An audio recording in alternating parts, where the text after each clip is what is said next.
Coucou les amis. Eh bien bonjour à tous. Bon, aujourd'hui on va parler des fleurs pour le printemps, hein, parce que on voit, ça commence à pousser sérieusement, donc il va bientôt être temps de les mettre. Enfin, je dis bientôt être temps, on peut attendre jusqu'à, pour les penser, tout ça, on peut les mettre jusqu'à fin octobre, c'est bien. Hein. Le problème là c'est que là c'est sec, donc on attend qu'il pleuve bien comme il faut pour bien tremper le sol, parce que je vais avoir des trucs à planter, je vais vous montrer ça après. Donc là c'est des pensées, des myosotis, des pâquerettes. Des œillets. Et les œillets c'est pour autre chose. Hein. Ah. Voilà, ça c'est pour le printemps, donc c'est des petites fleurs. Des fleurs qui vont rester à 20 cm. Hein. C'est rare que ça dépasse plus. Une myosotis ça peut peut-être monter un petit peu plus, mais très peu. Donc là je vais vous donner quelques idées à rajouter avec ça. Hein.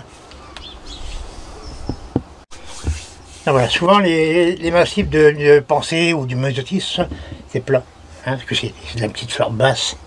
Donc il faut mettre de la hauteur pour que ça fasse joli, ou même de loin, pour que ça flash tout de suite.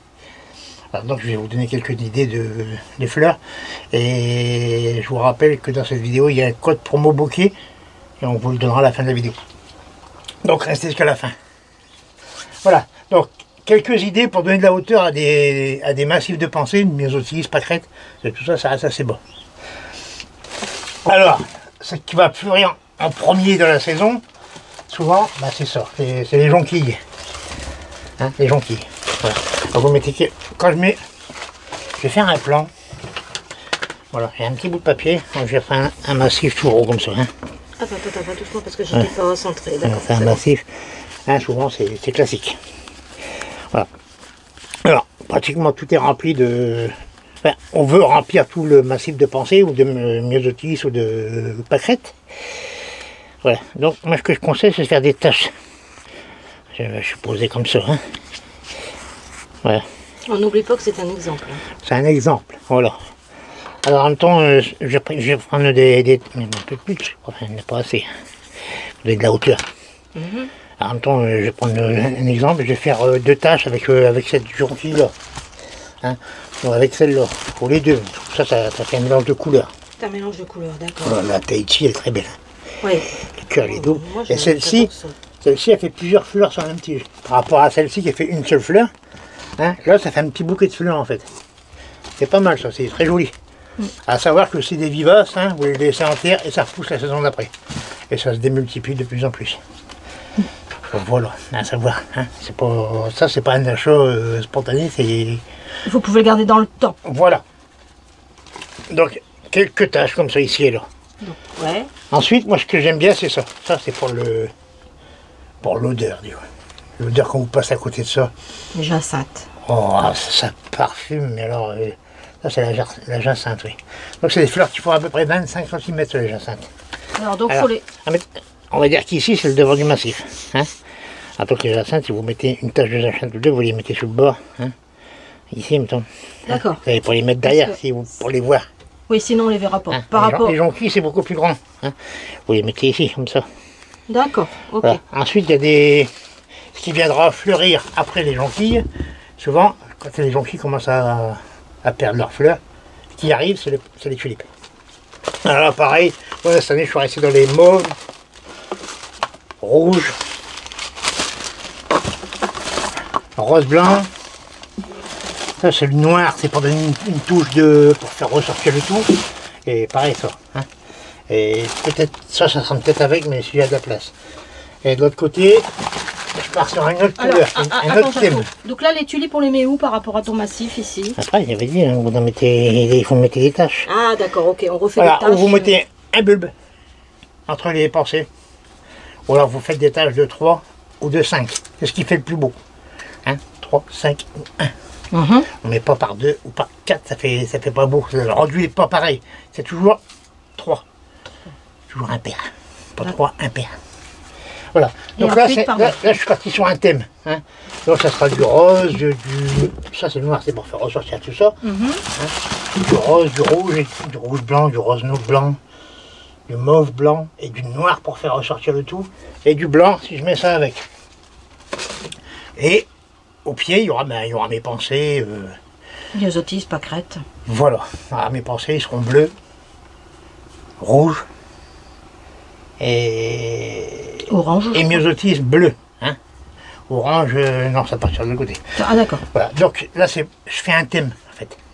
Voilà, j'envoie les couleurs dominantes. Dominante, Voilà. d'accord. De l'autre côté, ça sera plutôt du jaune. Hein, parce que faut pas faire, ce que je conseille, hein, de ne pas faire tout le jardin pareil. Vous avez plusieurs massifs, ne faites pas les massifs tous pareils. Donnez un thème au massif. C'est ce qui fait le charme du massif. De l'autre côté, il sera plutôt jaune, jaune-orange, jaune-orange bleu. Hein. Donc j'y mettrai de la jonquille Tahiti, c'est blanc avec du orange. Ça c'est beau, hein. Alors ça monte à 50, je crois que c'est là. Ça monte bien. 45, j'étais pas loin. Ensuite j'y mettrai de la tulipe jaune. Et je mélangerai avec des narcisses jaunes. Des iris. Pardon, j'ai dit quoi? Des narcisses. Ah pardon, narcisse, jonquille, c'est la même chose. Iris, ça c'est iris d'Hollande, donc lui fleurira, dans sa fleurie après les tulipes. Hein. Ah ok. Voilà, c'est pour prolonger le massif. Parce que la pensée, en fait, elle va durer de... Si vous le mettez très tôt, elle peut fleurir à partir d'octobre, et elle va fleurir jusqu'à mai l'année prochaine, mai, juin même des fois. Donc, il faut prolonger les fleurs qui vont au-dessus, en même temps. Donc c'est pour ça que je mets la jonquille qui arrive avant, la tulipe ensuite, de l'iris après. Comme ça, il y a toujours une fleur qui monte au-dessus des pensées. D'accord. Et ça, Voilà. ça monte assez haut, les iris? Ça, je crois que c'est 45, 50 là. 50. J'ai inversé le truc. Voilà. D'accord. Et un truc qu'on peut mettre aussi, et qui arrive avant le tout, hein, c'est des crocus. C'est aussi pareil, le crocus, si vous avez des grandes surfaces engazonnées, quelques crocus dans le gazon, au printemps, dès le mois de mars, ça fleurit ça. C'est avant les tontes. Donc ça vous fera quelques touches de couleur dans le gazon. C'est sûr, vous en mettez pas un par-ci par-là. Quand vous faites ça, vous en mettez au moins 5. Vous faites une tache de 5. Carrément une tache. Alors, vous soulevez avec une bêche. Vous soulevez un peu le gazon. Hein, vous déplaquez un peu le gazon. Sans l'enlever. Hein. Vous enfoncez la bêche de ça, vous passez en dessous, vous grattez et vous soulevez un peu. Vous ameubissez un petit peu la terre avec une petite griffe. Vous mettez vos bulbes et vous remettez le gazon dessus. Et vous marchez dessus pour bien écraser. Et est-ce qu'il faut arroser quand on fait ça? Dans le gazon? Souvent, il faut arroser. D'accord. Voilà, vous arrosez un petit coup dessus pour que ça reprenne. Voilà, le gazon, ça ne vous fera pas de trou, ça va rien du tout, il va reprendre sa place. Et au printemps, vous aurez les crocus qui passeront à travers. Ah, c'est chouette ça. Ouais. On n'a pas de pelouse. Ouais. Mais c'est pas grave. On va faire des tâches dans le jardin. On mettra ça dans les pensées. D'accord. Hein, ça fleurira des mois de mars. Voilà, c'est des idées pour faire des fleurs, hein, des massifs. C'est pour ça que quand je vous disais, quand vous faites un massif, avant de commencer le massif, faites un thème. Voilà. Là, ici, j'ai fait un thème, le rose, rouge, blanc, mauve, et une touche de noir pour soulever le tout. Et là, je suis parti sur du orange, bleu, jaune, blanc. Voilà. Ça fait un thème par massif. Si vous avez plusieurs massifs. Et si vous n'avez qu'un massif, ben vous pouvez faire des taches. Hein, j'ai une grande tache de jonquille blanche et du jaune avec quelques tulipes jaunes. Ça vous donnera une tache de couleur jaune dans le massif. Ça va démarquer du massif. D'accord. Voilà. On est bon pour les fleurs? On est bon. Et après, je vous ai montré ça, mais des fleurs, il y en a une multitude. Ah oui, bien sûr. Des Nous, bulbes, il y en a plein. Voilà, nous, on vous montre ce qu'on va mettre nous dans notre jardin. Voilà, et voilà. Après. Voilà. Après, c'est une question de budget aussi. Là. Après, quand vous commencez à partir sur du frétillaire, ouais, là, c'est autre chose. les ailes, enfin les os. Alors ça, les bulbes, ils sont beaucoup plus chers. Oui, j'ai vu des frétillaires à presque 10 € les 3 bulbes. Et encore, c'était pas des mastocs, hein. Ouais. C'était des moyens. 10 € 3 bulbes. Ça pique. Ça commence à piquer. Voilà. Maintenant, donc, de toute façon, quand je ferai mon massif, tout ça, ben, je donnerai d'autres explications. Et puis, ben voilà. Hein, on fera ça en vidéo. Hein, mais il faut attendre qu'il pleuve. Tant qu'il pleut pas. Ouais, parce que aujourd'hui, le jour de cette vidéo, on n'a toujours pas eu d'eau. Non. Et puis, le massif de fleurs, je n'ai pas arrosé depuis que les plantes commencent à mourir. Ouais. Bah, au printemps, c'est bien parce que la terre est fraîche. Au printemps, il pleut assez souvent, puis il y a ce qu'il faut. Hein. Et puis voilà, donc les fleurs du printemps, eux, ils ont le temps de s'épanouir comme il faut. Ils ont tout ce qu'il faut pour s'épanouir. Par contre, les fleurs d'été, il faut les arroser. Si on ne les arrose pas, ben, Et puis pour les arroser, il faut avoir des réserves d'eau. Hein. Alors quand on commence à tirer sur le robinet, on favorise plus les légumes que les fleurs. C'est logique. On en préserve quelques-unes quand même, parce qu'il faut attirer les pollinisateurs toujours. Hein. J'ai vu que cette année, les cosmos, ils n'ont pas été arrosés. Eux, ils n'ont jamais eu une goutte d'eau. Quasiment pas. Voilà. Nous, on ne les a pas arrosés. Parce que dans le sol, parce que ils sont près de la bâche. Donc la bâche, elle fait une cuvette. La rosée sur la bâche, au matin, ça coule. Peut-être qu'avec le plastique, ça leur a fait une réserve. Je ne sais pas. On sait pas. En attendant, ils sont super beaux. Voilà. Ils n'ont jamais été arrosés. De toute façon, il y a une explication à tout. Ah bah oui, bien sûr. Hein. Voilà. Ça pousse pas tout seul. Hein. Non. Donc, là, on peut... Là, j'ai encore... hier, j'ai commencé à enlever les choux qui étaient remplis de bêtes. On a réussi à récupérer 3 petits choux, des boules de pétanque. Une boule de pétanque. Hein. Ouais, faut dire skier. De toute façon, c'est raté, c'est raté. Hein. De toute façon, un chou qui a été très, très, très long à pousser, c'est pareil, devient fibreux, comme tout le reste. Hein. Il n'y a pas de mystère. Hein. C'est comme ça. Voilà, c'est comme ça. Donc, je les ai enlevés. Donc, comme j'avais semé du chou de cœur de bœuf, et il est pas très grand, il est comme ça. Mais comme je reprends le boulot aussi, et puis normalement, la semaine prochaine il pleut, je vais les planter grands comme ça. Je mettrai une protection dessus pour les piafs, hein, parce que il faut leur marcher. Ah bah tiens. Hein, salopard. Bon là. Bon, ceci dit, voilà. Donc, et puis en plus, il y a encore des semis à faire. Hein. Bon, si vous êtes en période, en région où le froid va tomber au mois d'octobre, c'est-à-dire au mois des gelées, tout ça, pour vous c'est cuit. Ou alors il faut que vous ayez des châssis ou des serres ou des protections. Hein, voilà. Donc là, ce que je vais encore semer en pleine terre, déjà je vais planter mes choux. Hein, je vais faire une ligne de choux, ça sera pour le printemps. Quoique on n'est que début septembre. Si on a une bonne arrière-saison, au mois de décembre, je vais avoir du chou. On peut peut-être avoir du chou en décembre, oui, voilà, c'est vrai. Parce que c'est un chou de fin de saison, oui. Donc on peut. Pardon, j'ai encore semé de la salade de grand-mère sur la pleine terre. Directement, ouais, d'accord. Pleine terre, ça c'est pour la manger sur le pied. C'est-à-dire, quand je dis manger sur le pied, c'est le manger petite. La petite. En éclaircissant, et puis ce qui restera, si ça grossit, ça grossit. Mais il y aura un tunnel pour l'hiver. Hein. Il y aura un tunnel dessus, nantais. La merveille d'hiver, si on peut encore en mettre aussi, ça c'est les mêmes en fait. En fait, c'est les mêmes, oui. Voilà. La salade de grand-mère, hein, à feuilles rouges, et ça c'est la salade de grand-mère, mais à feuilles vertes. Voilà, la merveille d'hiver, hein, appelée comme ça. Voilà, ça, mais c'est les deux mêmes laitues. Mais celle-ci elle est plus résistante au froid. Celle-ci. Mais sa période de semis est très courte, c'est août-septembre. Hein, mais pareil que d'après ce qu'on m'a dit, quelqu'un qui connaît très bien cette salade, parce qu'il la teste. La salade peut rester 9 mois au jardin si elle est bien protégée. Voilà. On peut la cultiver pendant 9 mois, malgré qu'il y ait une période de semis très courte. C'est-à-dire que tout l'hiver, la salade reste en place, au printemps elle repart. Donc elle va rester jusqu'à mai-juin avant de monter à graines. Donc ça veut dire qu'il y a une bonne tenue et qu'elle est longue à monter en graines. Ah ouais. La salade de grand-mère à feuilles rouges. Et ça c'est la merveille d'hiver qui est plus connue. Hein. Et salade de grand-mère aussi. Voilà aussi. Ouais. Donc voilà. Donc là j'ai continué à faire ça. On peut encore mettre du radis noir. Hein. Ça pousse vite. Oui. Ça c'est de la goutte jaune d'or. Ça là on peut encore la mettre. Hein. C'est jusqu'à. Ah bah regarde. Ah non, on peut. Ah bah non. Ah, tu t'es trompé, Jaco? Octobre-novembre. Donc on peut la semer octobre-novembre.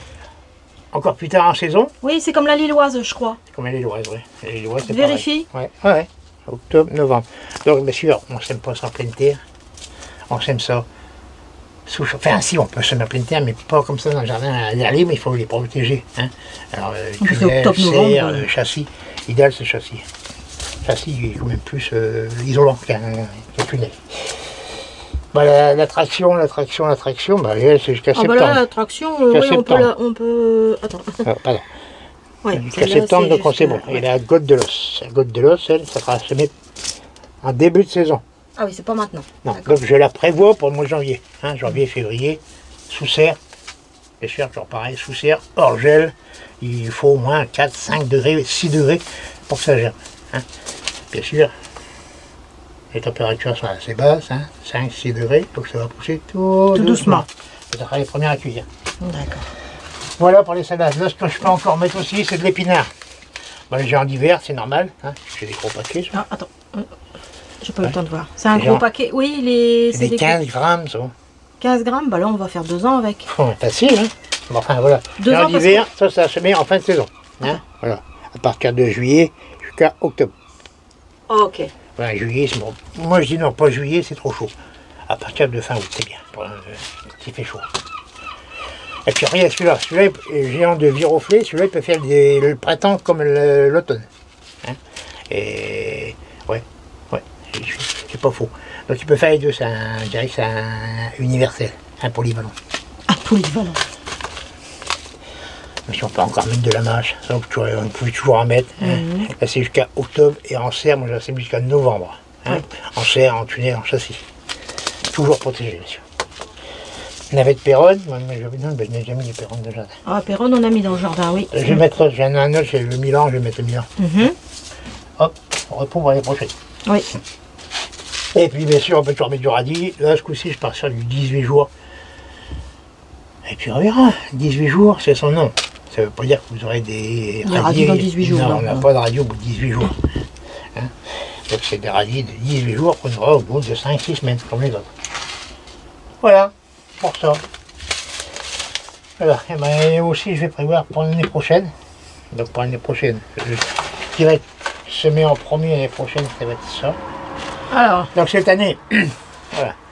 Ça c'est bien pour les petits jardins. Ça parce que c'est des pois qui grimpent, c'est des pois à rame comme les haricots. Donc on les fait monter à 2 mètres, 2 mètres 50. Donc mais ça, ils montent. Et plus ils vont monter, plus ils vont produire. Et ça produit beaucoup sur une petite surface. Donc je dirais qu'avec 2 lignes de pois à rame, on récoltera l'équivalent de 4 lignes de pois. Hein, donc c'est sûr parce qu'il y a les pois téléphones nains et il y a les pois téléphones à rame. Ça c'est des rames. Ça c'est un paquet de 200 grammes, avec ça je suis tranquille 2 voire 3 ans. Les 200 grammes, il faut les passer, hein. Moi d'avoir un grand jardin, mais nous comme c'est des petits jardins. Oui, par rapport à notre potager bien sûr. Voilà. Donc là c'est 200 grammes. Bon, ouais, 200 grammes. Alors, c'était écrit. Attends. Oui. Voilà. 200 grammes, jusqu'à 25. Tranquille. Ah bah carrément. J'ai prévu ça. J'ai prévu aussi, l'année prochaine, je repars, je refais des semis de... Je repars sur des semis d'oignons. Oignons, oui. Parce que un jardin, un potager, c'est bien, mais s'il n'y a pas les oignons, les poireaux, ça va pas. Enfin, pour nous, enfin, pour ceux qui font des potagers depuis longtemps. Donc je repars, donc comme j'aurais fait le châssis, ça sera semé en châssis, donc fermé. Et dès que j'enlèverai les vitres, eh ben ça sera un filet d'insectes. Donc je vais partir sur 2 oignons rouges. Voilà, sur 2 oignons rouges. Là, il y a l'oignon rouge lavé, tu vois, il est bien, hein, l'oignon rouge lavé. Qui est un peu classique en fait. Hein. Et sur celui-ci, je vais mettre des oignons rouges en semis. Je vais les semer, donc je vais les semer en février sous couche. Hein. Si vous les mettez en pleine terre, c'est pas avant fin mars. Pour les climats, il n'y a pas les climats chauds, mais les climats doux. Hein. Ici, nous, on est en bord de mer, on a un climat océanique, c'est un climat assez doux. Donc, en mars, vous pouvez les semer en pleine terre. Alors, j'ai pris ces deux-là, mais vous pouvez aussi semer plein d'oignons. Hein. Le jaune paille et tout, enfin, tout ce que vous trouvez comme oignon. Fin mars. Après, c'est selon vos goûts. Hein. Fin mars, pleine terre, ou en fin février, sous châssis ou tunnel. Avec un voile dessus encore en plus. Et là, j'ai semé ça dans la serre. Oignon. Bah oui, j'ai fait voir quand j'ai fait les on n'a pas montré le semis parce qu'on avait fini la vidéo, voilà. Mais tu l'as fait juste après, oui. Ouais, voilà. Donc ça, c'est fait. Et je vais me lancer dans l'échalion. Alors l'échalion, c'est comme une échalote. Hein. Voilà, ça se sème aussi. Et ça se repique. Hein. Donc vous pouvez les semer en plaquettes violées. Hein, et les repiquer. Pareil pour les oignons rouges ou les oignons les autres. Hein. Vous pouvez les faire en plaquettes violées puis les repiquer après. Bon, ça sera du semi pleine terre, sous châssis comme les oignons. Voilà. Et tout sera fait en pleine terre. Hein. Et ça sera protégé de lamineuse. Et qu'est-ce que je vais faire aussi en février. Fin février, fin février, moi je vais semer le poireau. Là j'ai pris du leblon parce que c'est un beau poireau, il tient super bien la route. Hein, et c'est une variété ancienne qui est remis au goût du jour. Hein. Donc voilà, donc c'est des paquets de 1 gramme. Donc 1 gramme, c'est équivalent à 400 graines, plus ou moins. Hein. À peu près, oui. Voilà, 400 graines, disons que quand on sème 400 graines, moi je réagis comme ça, je passe comme ça. Il me faut 300 poireaux. Donc je vais mettre 1 gramme, ça fait 400 graines. Avec 400 graines, moi je dis que j'en aurai la moitié, donc j'aurai 200 graines. Ça va en avoir 300, j'en mets. Donc tu prends 2 paquets. Voilà, je mets 2 paquets. C'est comme ça que je calcule. C'est-à-dire que moi je me garantis, les graines sont garanties à 75% de levée. Mais moi je me les garantis à 50%, on ne sait pas ce qui va se passer. Hein, faut être optimiste. Bah oui. Faut prévoir l'avenir. Une chose que je vais essayer aussi cette année, c'est la ciboulaille. Alors c'est comme une ciboulette, mais c'est un mélange de ciboulette et d'ail. Hein. Donc c'est vivace. Donc vous en mettez 3-4 pieds, puis ça revient tous les ans. Voilà. Et ça peut remplacer... la ciboulette, le persil. Et aussi l'ail des ours. Hein, ça peut faire un mélange des deux. Donc ça vous fait le... Ouais, ça voilà, vous fait avez un mix dedans. Hein, c'est un goût d'ail et d'ail des ours. On en fait des choses. Ah bah oui. Hein. Ah, bien sûr, ça faut toujours en semer. Alors, cette année, moi j'avais déjà celui-là, je vais peut-être essayer de remettre un peu celui-là. Hein, donc je vais peut-être faire même un mix des deux. Là j'ai semé celui-là. Hein, ouais, là c'est celui-ci qu'on a fait. Voilà, donc il sera en la serre. Mais là je vais peut-être, on pourra attendre de mettre celui-là, je vais voir. Voilà. Pour en avoir, pour manger la culture. À savoir que du persil, on peut en semer de, je dirais, février à fin septembre. Hein, et en serre, on peut même en semer en octobre, ça pousse très bien. L'année prochaine, on va faire aussi ce qui est nouveau chez nous, nouveau, depuis qu'on fait des vidéos. Depuis qu'on fait des vidéos, on n'en a jamais fait des cornichons. Voilà, c'est le cornichon, je vais refaire un peu de cornichon, donc je vais le mettre sur un filet à ramer. Hein. Vous pouvez, quand vous avez des petits jardins, ce qui est beau aussi, c'est de faire des petits tipis par-ci par-là, sur les coins. Et puis vous mettez 5-6 pieds de cornichon attrapés dedans. Des petits tipis enroulés de ficelle comme je fais d'habitude. C'est pas mal. Bon, le cornichon. Quand vous mettez du cornichon, il faut vous dire que vous allez devoir aller les récolter pratiquement presque tous les jours. Parce que ça pousse très très vite. Quand on met des petits cornichons de Paris comme ça, c'est pour les manger petits croquants. Hein. Il ne faut pas attendre qu'ils soient trop gros. Après, ça fait un goût, mais si vous voulez avoir du gros cornichon, mettez plutôt le cornichon de délicatesse. Voilà. Mais pour manger du bon petit cornichon croquant, le petit verre de Paris, il est super bien. Voilà, donc ça a récolté tous les jours. Hein. Vous le mettez après, si vous n'avez pas assez, pour faire un bocal ou des bocaux. Pardon. C'est rien, on avait compris, Jaco. Donc vous les mettez dans le bas du frigo. Et puis quand il y en a assez, eh ben vous faites vos conserves. Bien sûr, il ne faut pas que ça dure non plus 2 semaines. Ah non, bien sûr. Ça ramollit quand même. Comme je dis, vous en récoltez tous les jours. Hein. Vous ne mettez pas un pied. Vous mettez un pied, vous n'avez rien à faire. Et bien sûr, en mars, je vais semer de la carotte. Cette année, je vais la semer directement en pleine terre dès la fin mars, début avril. Et parce que je ne peux pas me faire avoir au cas où on aura une sécheresse. Comme cette année. Ouais. Ils seront en place début mars. Enfin, en mars, ils seront en place. Et peut-être même commencer début mars sous tunnel. Comme ça, ils seront en place. Donc, ils auront bien poussé. Ils auront pris la racine. Après, s'il manque d'eau, eh ben, il suffira de les arroser un peu. Mais la carotte sera là. La carotte sera là. Ça existe à la sécheresse. Hein. Ouais, ben, on l'a vu, hein, là. Ouais. Donc, je vais y mettre la carotte de couleur. Pour le fun, c'est joli. Et puis, la carotte d'hiver, je mettrai de la colmar, un cœur rouge. Et puis bien sûr, on est dans le nord, hein. Ouais, la carotte de silk à collet vert. Et les carottes, le mélange de couleurs, là, on en avait mis cette année. Ça avait commencé à pousser et puis ça a brûlé d'un coup. Hein. Ouais, puis les chauds ils m'ont aidé aussi. Ouais, les chats aussi, ouais, mais bon. Ouais, mais il y en avait quand même encore un peu. Oui, il y en avait quand même un peu. Celle qui restait, c'était déjà ça. C'est très très bon, ça tuer la vapeur, comme ça c'est... Même râpé, hein, jaune. Râpé, on avait fait le test la saison dernière. On avait fait que les violettes toutes seules, les jaunes toutes seules, les blanches toutes seules. Et celles qu'on avait moins préférées, c'était les blanches. Hein. Ouais. Donc, ça aussi. Je remets du chou-fleur et du chou romanesco. Ou je vais peut-être faire du brocoli, je vais voir aussi. Hein. Pour ça sera semé dès le mois de mars, hein, pour les avoir, dès le mois de février sous serre, pour les avoir assez tôt en saison. C'est-à-dire que celles que j'ai mis là, je les aurai très tôt, très tôt. Hein, c'est-à-dire avril, mai, j'aurai récolté cela. Et dans la foulée, je récolterai cela. Faut prévoir. Faut prévoir. Voilà. Et puis le concombre, je repartirai sur du télépathie, je pense. Je pense que c'est celui que je remettrai. Et du haricot. Du haricot, je vais faire du haricot à rame, pareil, parce qu'on a un petit jardin, pas trop de place. C'est génial. D'ailleurs, si vous avez vu les vidéos de chez Béa, d'ailleurs, si vous n'avez pas vu, allez voir les vidéos de chez Béa, elle parle de la variété Montebello. C'est-à-dire qu'elle a fait avec 50 grammes, elle a fait 20 kg de haricots. En plus, c'est la sécheresse qui a stoppé les haricots. Ouais. Sinon, elle aurait continué. Voilà. Avec 50 grammes, elle a fait 20 kilos. Nous, avec 12 pieds, c'est-à-dire 12 pieds, parce que je me suis trompé, je ne sais pas si tu vas voir, j'avais mis des restants des beurres à rame, et je pensais avoir mis des Montebello. Non, des Monte Gusto. Monte Gusto, nous. Monte Gusto. Et au final, j'ai mis des mascottes qui étaient nains. Enfin, c'est mais ils ont donné beaucoup, hein, les mascottes. Énormément, mais c'était pas ça le but. Donc, mais ça devait grimper, ça restait nain.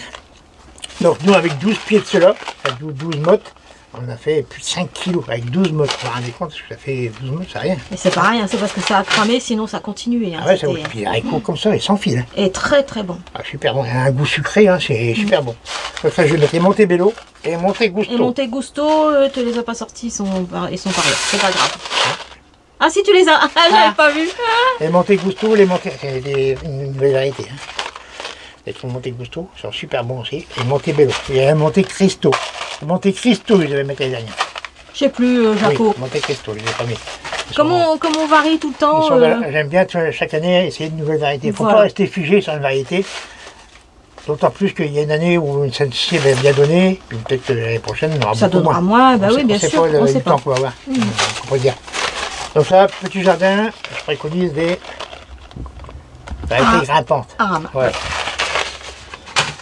Bon, c'est déjà pas mal, c'est déjà pas mal pour ce... Bon, après il y aura de la courgette aussi, de la courge, mais bon, ça ce sera, on anticipera un peu plus tard. Voilà, changer de variété. Ouais. Voilà. Voilà. Donc la prochaine vidéo, ça sera la suite à ça. Hein, je vais la faire après la prochaine vidéo. Et on va pas vous la passer en même temps, parce que ça va durer des plombes. Là, je vais les semer après, semer planter à la place des choux et des betteraves. Voilà. Donc les graines bokeh nous ont donné un code promo pour nos abonnés. Voilà. Alors, le code promo en majuscule sera rentrée 22JL. Vous aurez moins 15% sur tout le catalogue bokeh. Pas mal. Du 10 au 19 septembre inclus, voilà. Uniquement sur Internet. Voilà. Alors, rentrée tout en majuscule 22JL, rentrée comme rentrée des classes, on va dire. Hein. Ouais. RENTR2E 22JL. De toute façon, on vous épinglera le code promo sous la vidéo. En commentaire. En commentaire. En commentaire épinglé, vous avez le code directement, promo. Comme ça, vous aurez le code promo. Voilà. Donc, 15%, c'est pour ceux qui ont l'intention de jardiner l'année prochaine. Vous pouvez voir ce que vous avez d'intéressant à mettre pour l'année prochaine. Voilà, anticiper un tout petit peu. Voilà. On ne sait jamais, hein, 15% c'est bon à prendre. Hein, ah oui. On ne sait pas si on en aura d'autres, donc profitez. Tout à fait. Et puis regardez tout le catalogue. Peut-être avoir des idées pour l'année prochaine. C'est comme ça que nous on fait. Moi, je fais ça, moi, je regarde, quand je vais sur un site, je regarde tout ce qui existe. Il faut prendre le temps, bien sûr. Le bouquet a des variétés quand même. Hein, puis voilà, c'est comme ça que j'ai trouvé la ciboulaille ou des trucs comme ça. Et puis j'essaye, et puis ça marche, ça marche pas, j'ai essayé. Et puis ça marche pas, les graines qui restera, ça partira ou à un don à quelqu'un. Voilà. Voilà, c'est comme ça. Ça part pour une association, voilà, ça dépend. Voilà, je l'ai fait au boulot pour les collègues, ou plein de trucs comme ça. Et tu as un petit moyen de passer les fonds chez graines. Tout à fait. Comme les salades, vous faites un mesclin, hop, vous faites un petit mesclin, hop, vous avez un beau mesclin gratuit. Les carottes, si elles sont de même saison, hop, on peut les mélanger. Voilà. Il y a toujours des solutions. Voilà, quand vous avez un fond de paquet, vous ouvrez un nouveau paquet qui est les mêmes, mettez le fond de paquet dedans, ça, hop, ça mélange, puis vous semez. Et puis c'est tout. On est bon, Jaco? On est pas mal. Voilà, alors, ouais. N'hésitez pas, hein, rentrez. 22JL. Voilà. Moins 15% sur tout le catalogue bokeh. Alors du 10 septembre au 19 septembre inclus. Voilà. Donc là, on est jeudi. Donc attendez le 10 pour faire votre commande. Voilà, à partir du 10 jusqu'au 19 voilà. Inclus. Hein. Voilà, donc on remercie Alexia et M. Delcourt pour le code promo. Ainsi qu'Isabelle pour aussi ses petits renseignements qu'on lui a. C'est elle qui m'a conseillé en fait pour la salade de grand-mère. Voilà, on lui a demandé pas mal de choses et on a eu pas mal d'infos. Voilà, à savoir un truc à savoir, c'est que derrière le magasin bokeh, il y a un grand jardin où Isabelle teste toutes les variétés qui arrivent. Voilà, pour voir la conformité et la levée. Et le test de germination est fait 2 fois par an. Voilà, c'est un petit truc pour vous, parce qu'on a discuté avec eux et on sait comment ça se passe là-bas. Voilà. Sur ce. On vous dit à très bientôt. À bientôt. Bon jardinage à tous. Au revoir.